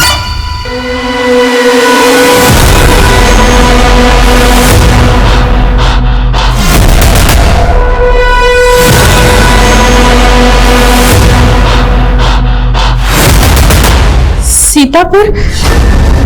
नहीं साहब, सीतापुर में तो हमारा कोई रिश्तेदार नहीं रहता। सीतापुर क्यों जाएगी मेरी डिम्पी? जरूर वो चिंटू ही ना उसे बहला फुसला कर ले गया होगा। सुजाता जी, आपकी किसी के साथ कोई दुश्मनी? एक विधवा पापड़ के कारखाने में काम करके अपनी बेटी को पाल पोस रही थी। मेरी किसी से क्या दुश्मनी? सर, डिम्पी की पोस्टमार्टम रिपोर्ट आ गई सर। डिम्पी की बॉडी में कुछ ऐसा मिला जिससे डीएनए कलेक्ट किया जा सके? अभी तक तो कुछ नहीं, पर डिटेल पोस्टमार्टम रिपोर्ट से शायद कोई क्लू मिल जाए। डिम्पी के हाथ में 50 का नोट मिला था। जी सर, नेबर से बात की, लेकिन कोई कुछ बताने के लिए तैयार नहीं है। हालांकि इस बात को सभी जानते हैं कि डिम्पी और चिंटू की शैतानियों ने कई लोगों के नाक में दम कर रखा था, और कई लोग तो काफी नाराज भी थे इन दोनों की शैतानियों से। नाराजगी और नफरत में बहुत बड़ा फर्क होता है। क्या किसी को इन दोनों बच्चों से इतनी नफरत थी कि इन दोनों बच्चों को मार दे? विकास, अपने खबरों को एक्टिव करो, उनसे कहो कि मोहल्ले के लोगों से बात करें, बात रुकवाएं। जी सर, ऑलरेडी बोल दिया मैंने। लेकिन सर, एक बात मेरी समझ में नहीं आ रही है, ये डिम्पी और चिंटू सीतापुर क्यों जाना चाहते थे? क्योंकि ना तो इनका वहां कोई दोस्त है और ना ही कोई रिलेटिव। फिर डिम्पी और चिंटू का सीतापुर से क्या कनेक्शन हो सकता है? हो सकता है चिंटू इस वक्त सीतापुर में ही हो। मैं कुछ सुनना नहीं चाहती। आप ये बताइए कि मेरा पोता लक्ष्मण कब मिलेगा? माँ जी, आप क्यों आ जाते हैं बार बार यहाँ? आपका पोता जब हमें मिलेगा तो हम आपको बता देंगे। 7 साल से यही सुन रही हूँ, मिलेगा तो बता देंगे, मिलेगा तो बता देंगे। कब मिलेगा मेरा पोता?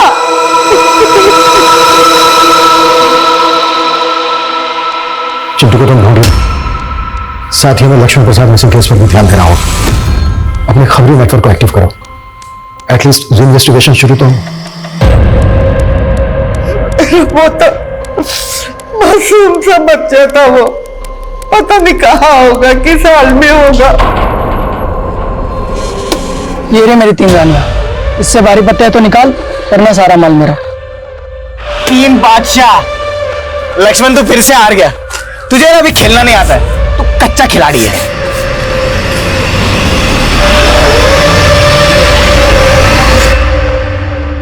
मुझे कच्चा खिलाड़ी बोलता है? आज के बाद कभी कच्चा खिलाड़ी बोलना मत मुझे, समझा? अबे ये क्या दादागिरी है? पत्ते के गेम में कट्टे कब से चल गए? लक्ष्मण, कहाँ हो तुम इस वक्त? बहुत नजदीक सलोनी, बस तुम्हारे पास ही आ रहा हूँ। तुम भैया भी घर पर है तो क्या हुआ? मेरे साले से डरता हूँ क्या मैं? लक्ष्मण?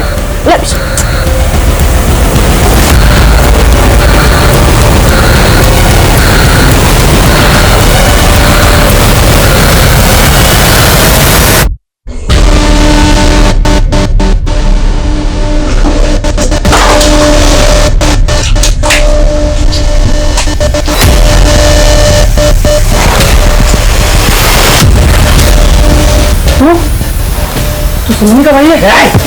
नाम मतलब मेरी बहन का अपनी गंदी जुबान से, मुंह तोड़ दूंगा तेरा। सलोनी का भाई है ना, तो तमीज से पेश आ रहा हूँ, वरना क्या करेगा तू? हाँ, बंदूक निकालेगा? भैया निकाल निकाल बंदूक निकाल।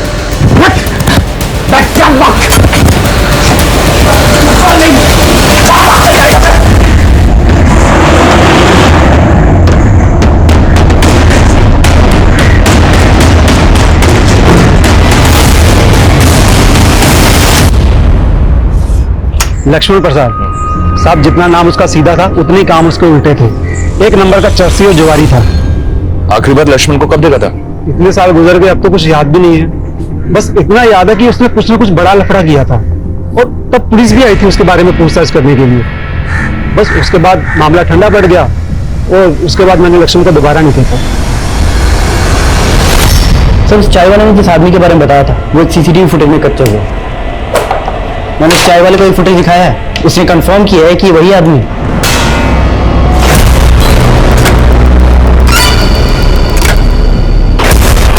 राजेश, इस आदमी की फोटो निकालो, अपने सारे खबरी और थानों में भेजो।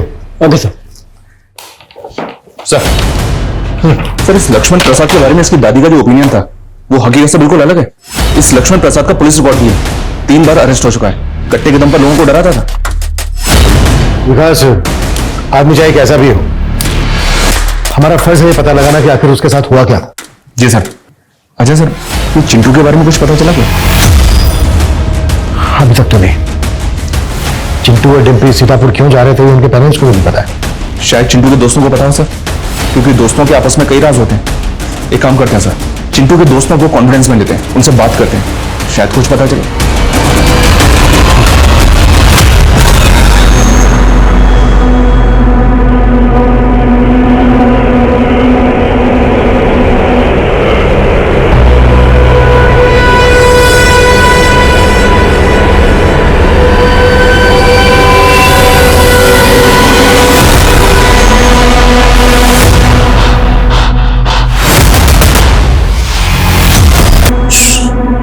मुंह बंद रखने का, मैं तो तेरी सांस बंद कर दूंगा, समझी?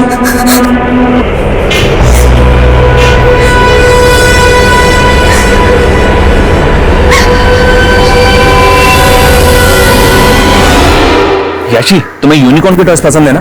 हाँ। अच्छा गोपाल, तुम बताओ, वेकेशन में इस बार कहाँ जा रहे हो? शिमला, मनाली, गोवा? मुझे तो कश्मीर जाना है क्योंकि वहाँ बर्फ है। Very good. अच्छा, एक और जगह है जिसके बारे में मैंने सुना है कि बहुत अच्छी जगह है, वो सीतापुर नाम है उसका। तुम्हें पता है क्या उसके बारे में? हाँ, मुझे पता है सीतापुर। उड़न बुद्धू में सीतापुर की कहानी भी सुनाई थी।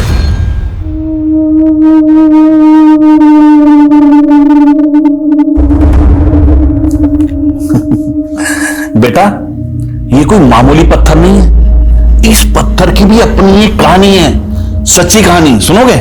हाँ। चलो बैठो, मैं आपको कहानी सुनाता हूं। सब बच्चों सुनो। एक 2 मुंह वाला राक्षस था। पाताल लोक में उसने बहुत तबाही मचाई। पाताल लोक में तबाही मचाने के बाद वो भूलोक में आया। भूलोक में उसने एक लाल परी को देखा।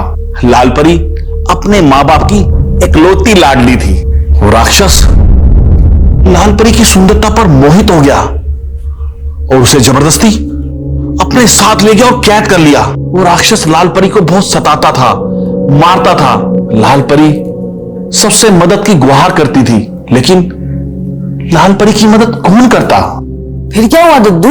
अरे फिर क्या होना था? एक रात मैं और मेरा भाई वहां से गुजर रहे थे, हमने लाल परी की आवाज सुनी और उसे छुड़ा दिया। बस तभी लाल परी ने ये अंगूठी हमें इनाम में दी थी। और ये लाल परी का महल कहाँ है? सीतापुर में।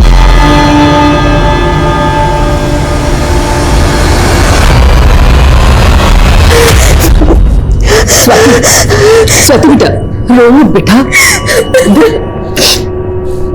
सब ठीक हो जाएगा बेटा। स्वाति बेटा, तू चल चल मेरे साथ। मुझे पूरा यकीन है कि उस कमीने बादल की हरकत है। हम पुलिस के पास जाएंगे तो कितनी बदनामी होगी हमारी लड़की की, हम सबकी। अगर हम आज चुप रहेंगे ना तो कमीना बादल ऐसी हरकत किसी और लड़की के साथ भी करेगा। आप कुछ नहीं समझते, आप यहाँ आइए।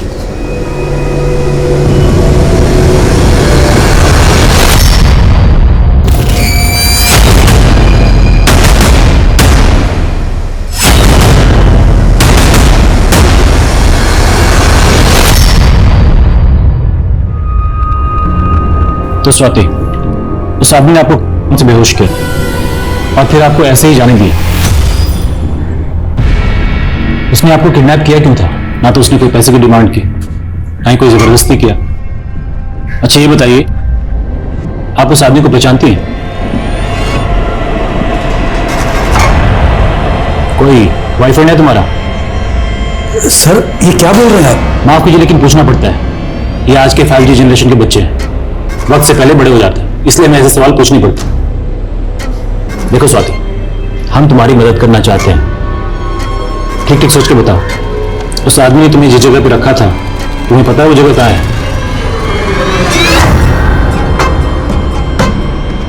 ठीक से याद नहीं सर, अगर वो जगह वापस देखूंगी तो पहचान लूंगी। दिनेश, इनको साथ में लेके जाओ। जिस एरिया में इनका किडनैप हुआ था वो सारा एरिया चेक करो, कोई सुराग तो मिलना चाहिए। सर मैं भी जाऊंगी स्वाति के साथ। ठीक है।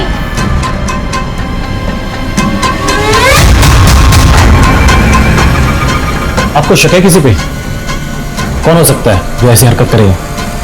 सर हमारे पड़ोस में एक आदमी रहता है बादल, वो पहले भी स्वाति को परेशान करता था सर। वो 2-3 बार जेल में जा चुका है।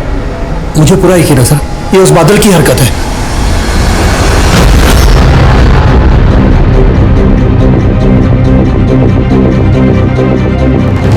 सर इस पूरे दद्दू पे तगड़ा शक है मुझे। गायब होने के दिन भी डिम्पी और चिंटू उसके घर गए थे और उसी दिन से ये पूरन भी गायब है। हो सकता है चिंटू अभी भी पूरन के पास हो, उसे कहीं कैद करके रखा हो उसे। सर चिंटू का पता चल गया।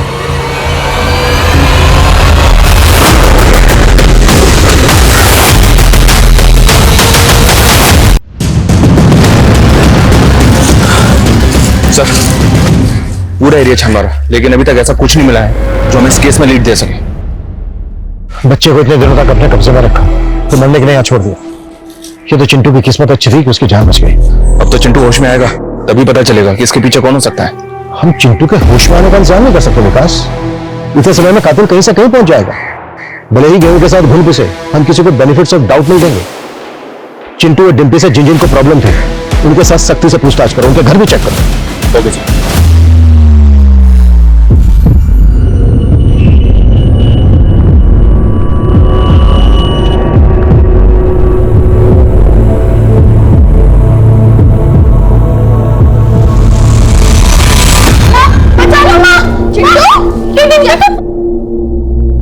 पुनीता आंटी देखो, इसने मेरे डॉल के साथ क्या किया।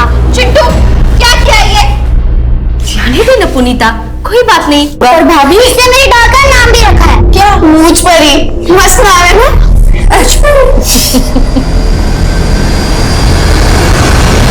आसपास के सभी मोहल्ले के लगभग सारे मकान दिखा चुके हैं हम स्वाति को, मगर अब तक ये बता नहीं पा रही है आखिर इसे रखा कहाँ गया था। सर आप उस बादल को पकड़िए, ये उसी की हरकत है सर। बादल को उठाया हमने, देखते हैं पूछताछ में क्या कुछ उगलता है। वैसे हमें तो शक है आपकी बेटी स्वाति भी कुछ छुपा रही है हमसे।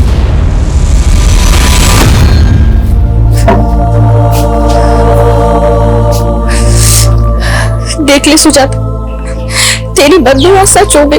कुछ नहीं होगा चिंटू को पुनीता, वो ठीक हो जाएगा, हो जाएगा। जी सर, मेरे पल्लू में पटाखे की लड़ी लगा दी थी चिंटू ने, तब बहुत गुस्सा आया था। अब सोचती हूँ तो हंसी आती है। बच्चे तो ऐसा करते ही रहते हैं। हाँ साहब, मेरा अनाज जलाया था चिंटू और डिम्पी ने, लेकिन साहब मैं चंद बोरी अनाज के लिए बच्चे की जान कैसे ले सकता हूँ साहब? मैं कोई राक्षस हूँ क्या? साहब मैंने स्वाति का किडनैप नहीं किया था। स्वाति के बाप का कहना है कि तू स्वाति के पीछे पड़ा हुआ था। स्वाति जैसी चालू लड़की जो खुद लड़कों के पीछे पीछे घूमती है, मैं उसके पीछे क्यों पड़ूंगा? बकवास बंद कर और सच बोल। सर सच ही बोल रहा हूँ, अभी तो एक बॉयफ्रेंड भी बनाया स्वाति ने। बॉयफ्रेंड? क्या नाम है उसके बॉयफ्रेंड का? अर्जुन। स्वाति के साथ ही उसकी कोचिंग क्लास में पढ़ता है। आपकी बेटी स्वाति के किडनैपिंग का केस सॉल्व हो गया। ये अर्जुन आपकी संस्कारी बेटी स्वाति का बॉयफ्रेंड। जिस दिन ये सो कॉल्ड किडनैपिंग हुई थी, स्वाति अपनी मर्जी से इसके पास थी। अर्जुन तू बता, उस दिन ये आई थी तुमसे मिलने की नहीं? हाँ सर, मिलने तो आई थी उस दिन, लेकिन उसके बाद हमारी लड़ाई हो गई, वही चली गई थी वहां से। सर आप जैसे सोच रहे हैं सर। स्वाति, सफाई अपने माँ बाप को देना। आप लोगों की वजह से पुलिस का कितना टाइम बर्बाद हुआ है, एहसास है आपको? ये क्या किया तूने स्वाति? हमारी इज्जत का जरा भी ख्याल नहीं आया तुझे? नहीं माँ, ऐसा कुछ नहीं है। मुझ पे विश्वास कीजिए। पापा आप तो। सर चिंटू को सेक्सुअली असॉल्ट किया गया था और डिम्पी की तरह उसके पास से भी 50 रुपए का नोट मिला। हेलो,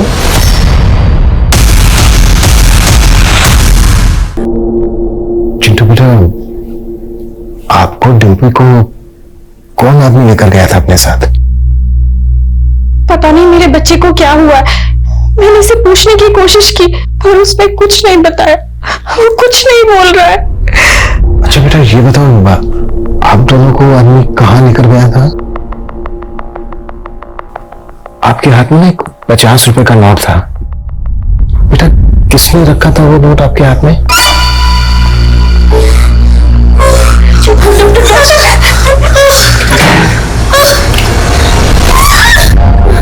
देखो साहब, 2 मिनट बाहर वेट कीजिए, आ रहा हूँ।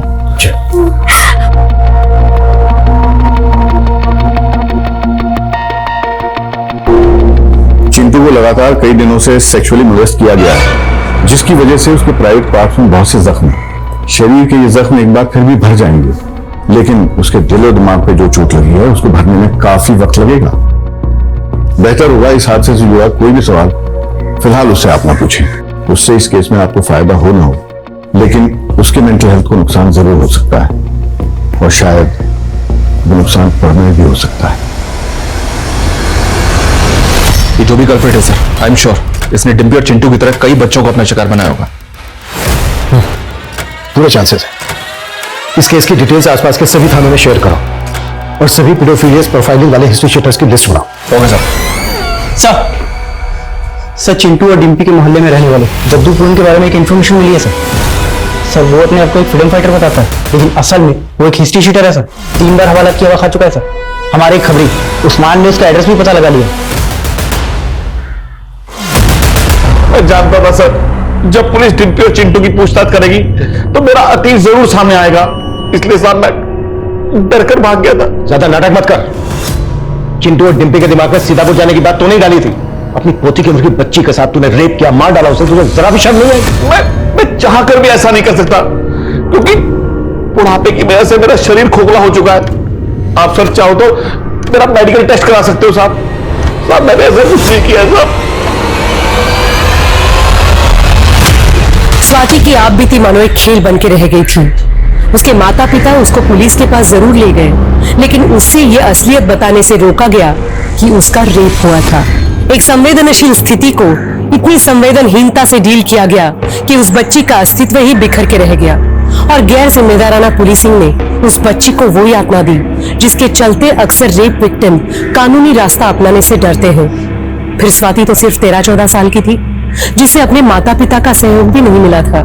स्वाति की आत्महत्या के बाद क्या डॉक्टर उसे बचाने में सफल होंगे? क्या चिंटू कभी बता पाएगा कि उसके साथ क्या हुआ था और डिम्पी के साथ हुए गुनाह की कहानी आखिर क्या थी? सर पूरन की लिबिडो रिपोर्ट आ चुकी है। रिपोर्ट के मुताबिक पूरन रेप कर ही नहीं सकता।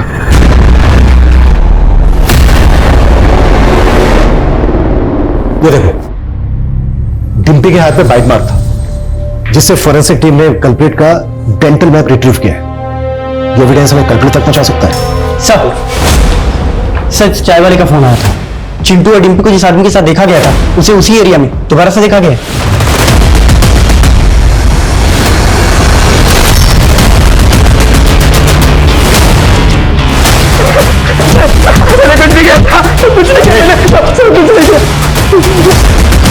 मैंने उस लड़के चिंटू के हाथ में 500 के नोट देखे थे। मुझे पैसों के लालच में मैं उनके पीछे पीछे चला गया था। सुनो बेटा, मेरे पास 2000 का नोट है। एक नोट संभालना आसान रहेगा। तुम मुझे 4 नोट 500 को दे दो, मैं तुम्हें 2000 का दे देता हूँ। नहीं अंकल, इसकी कोई जरूरत नहीं है। मुझे इतने पैसे संभालने की आदत है। बस मैंने तो पैसे हटने की कोशिश की थी। जब उसने पैसे नहीं दिए तो मैं वहां से निकल लिया।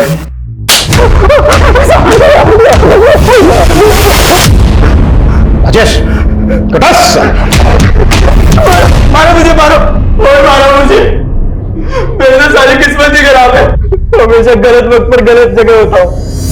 और मेरे साथ पहली बार नहीं हुआ। पहले भी पुलिस वालों ने झूठे इल्जाम में गिरफ्तार किया था। उधर से छूटा तो यहाँ आकर फंस गया। इस बादल की बात का ज्यादा भरोसा नहीं कर सकते सर। हाल ही में बादल को स्वाति नाम की एक लड़की को अगवा करने के जुर्म में अरेस्ट किया गया था और इस केस को जो ऑफिसर हैंडल कर रहा था उसने इस केस को रफा दफा करने की कोशिश की थी और इसी बीच स्वाति ने सुसाइड अटेम्प्ट किया। फिर क्या हुआ? सुसाइड अटेम्प्ट करने की वजह से मामला मीडिया में गर्मा गया। अभी इस केस की नए सिरे से जांच चल रही है और सर उस केस में ये बादल मेन सस्पेक्ट था। हमें स्वाति का केस स्टडी करना होगा। अगर दोनों केसेस में कुछ भी कॉमन तो हम एक साथ 2 केस सॉल्व कर लेंगे। पता करो स्वाति की बॉडी पर बाइट मार्क्स थे क्या? अगर थे तो डेंटल इम्प्रिंट निकलवाओ। Okay sir.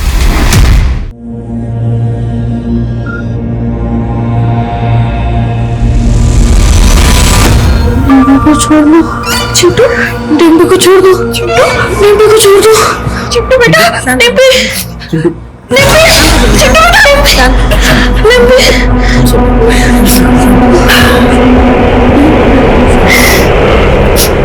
चेतन जी,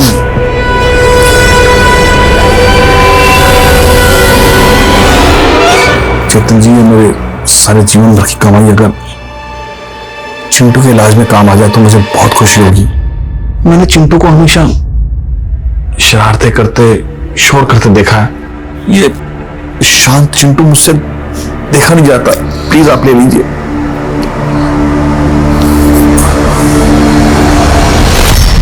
राधिका जी, आपका पोता लक्ष्मण गलत संगत में पड़ गया था। किसी झगड़े में वो किसी के पैसे नहीं लौटा पा रहा था। शायद उसी से बचने के लिए वो अंडरग्राउंड हो गया। मैंने आपसे झूठ बोला था कि लक्ष्मण साफ दिल का है, एक नंबर का मतलब ही है मेरा पोता। उसके पास उसके पुरखों की लाखों की जायदाद है और उसके पास तो इतना पैसा है कि वो आराम से कुछ ना करके भी घर बैठे जिंदगी बिता सकता है। फिर ऐसे चुपचाप जिंदगी क्यों बसर करेगा? राधिका जी, आप हमें लक्ष्मण के बारे में और कुछ बता सकती हैं जिससे उसके बारे में पता करने में आसानी हो?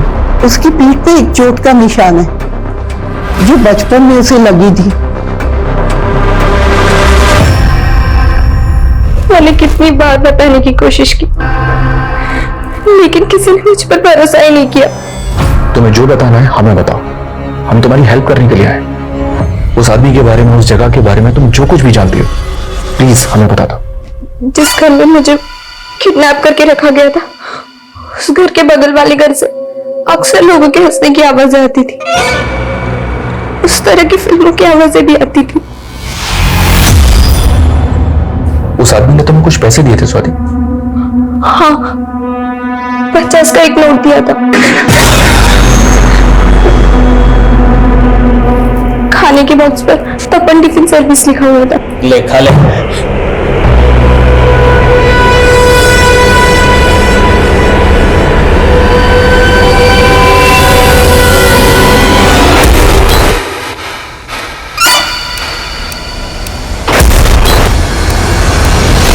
अरे साहब, हमारी टिफिन सर्विस से रोज 800 टिफिन डिलीवर होते हैं। अब हमें क्या पता उनमें से खूनी कौन है? तो हम पता लगाएंगे। तुम्हारे जितने भी कस्टमर्स हैं ना, सबकी डिटेल्स हमें दो तुरंत, वरना तुम अगला टिफिन लॉकअप में खाओगे। ठीक है साहब। सर, पूरी एरिया का पिछले 7 साल का क्राइम डेटा स्कैन किया। मोलेस्टेशन के 200 केस रिपोर्ट हुए हैं, जिनमें 30 मर्डर शामिल है और 50 से भी ज्यादा विक्टिम आज भी मिसिंग है। ये सारे तो रिपोर्टेड केसेस हैं। ऐसे और भी बहुत से केसेस होंगे जो रिपोर्ट ही नहीं हुए, लेकिन इस सबका तपन टिफिन सर्विस से क्या कनेक्शन हो सकता है? क्योंकि सर, इन सभी जगहों पर जहां मोलेस्टेशन हुआ है, वहां पर ये तपन टिफिन सर्विस से डिलीवरी करते हैं। जहां जहां पर तपन टिफिन की डिलीवरी होती है, उन सारी एरियाज पर नजर रखो। जरूरत पड़े तो सारे कस्टमर्स का प्रोफाइल निकालो। आई थिंक हम सही ट्रैक पर जा रहे हैं। जितने भी डिलीवरी बॉय हैं, सबकी डिटेल्स निकालो। इससे पहले कि अपराधी किसी और बच्चे को अपना शिकार बनाए, हमें उसे रोकना होगा। Okay sir.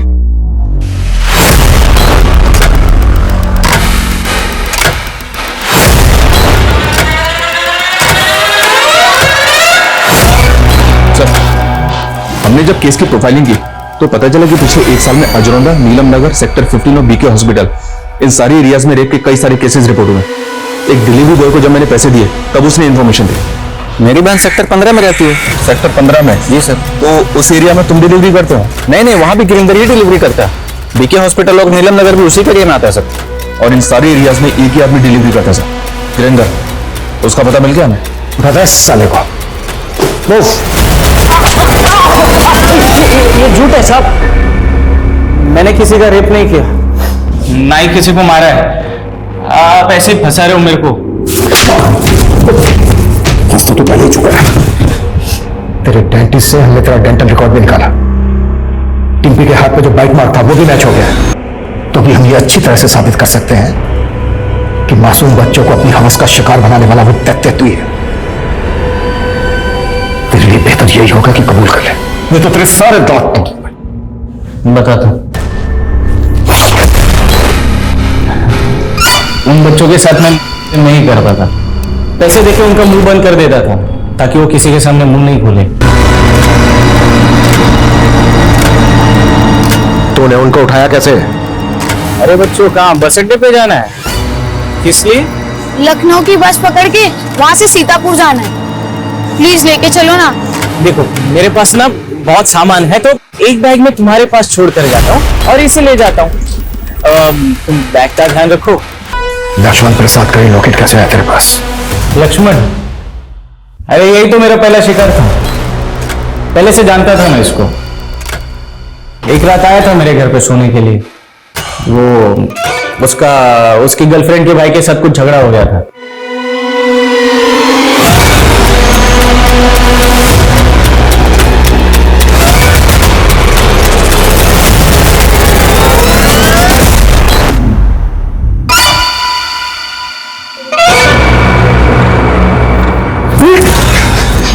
साले क्या कर रहा है? देख मूड बन गया, बिगाड़ मत। आजा।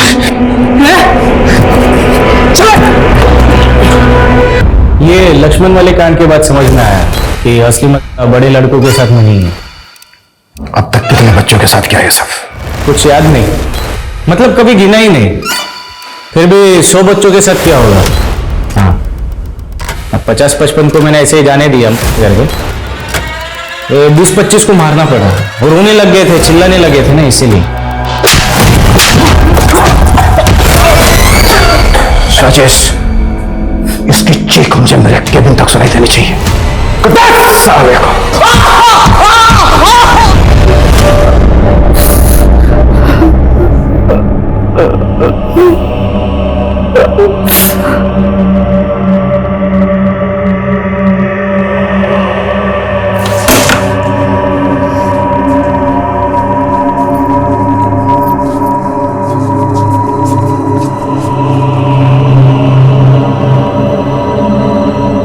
चिंटू बेटा देख, मैंने तेरे लिए तेरे फेवरेट रसगुल्ले बनाए, खा के बता कैसे।